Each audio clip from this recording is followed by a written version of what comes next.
Ok. On va parler d'un truc très important.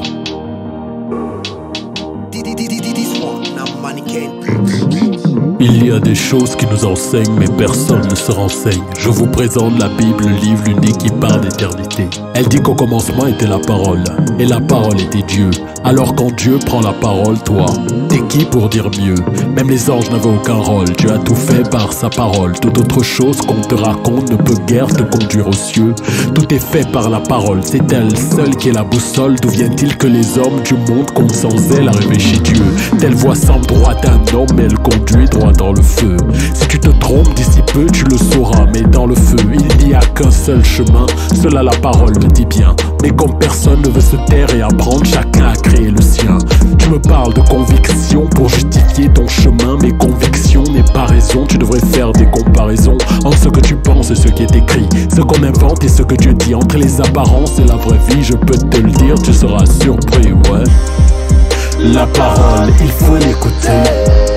La parole de vie, tu devrais l'écouter. La parole, tu dois l'écouter. Sans elle, rien n'existe et elle te parle, tu veux pas écouter. Pourquoi? La parole, il faut l'écouter. La parole de vie, tu devrais l'écouter. La parole, tu dois l'écouter. Sans la parole, rien n'existe et elle te parle, attention.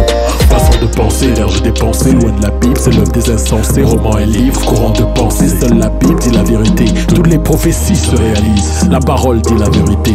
Mais depuis Moïse jusqu'à notre ère, très peu d'hommes veulent la respecter. La parole contient un sens, la foi, par elle j'ai appris l'œuvre de la croix. Mais l'homme à 5 sens en ajoute un 6e. Et bonjour les visions et les voix. Au commencement était la parole, mais comme on se ment, chacun joue son rôle de pasteur, évêque, archevêque, prétendant conduire les autres au ciel. Il y en a parmi eux qui prient Marie, histoire d'Amadou et son fils. Mais le fils catégorique insiste, il n'y a que par moi qu'on a la vie. D'autres encore se baptisent pour avoir la vie. Dommage pour eux, Jean-Baptiste lui-même a dit, ce n'est pas ça la sortie. Il y en a qui confessent leurs péchés, j'aimerais savoir comment ils font. Plus nombreux que les cheveux de leur tête, leurs péchés ils ne peuvent les compter. D'autres reconnaissent Dieu comme leur père, le revendiquent au nom de son fils. Les pauvres ne savent pas qu'en justice c'est au père de reconnaître le fils. Mais pour eux tous Jésus est le roi. Allez donc savoir pourquoi, chacun a sa propre raison et s'en fout de savoir si Jésus est venu pour ça. Au commencement était la parole elle est toujours à Dieu. Alors quand Dieu lui te cause, si tu la fermes, tu comprendras mieux. La parole, il faut l'écouter. La parole de vie, tu devrais l'écouter. La parole, il faut l'écouter. Sans elle, rien n'existe et elle te parle, tu veux pas écouter. Pourquoi?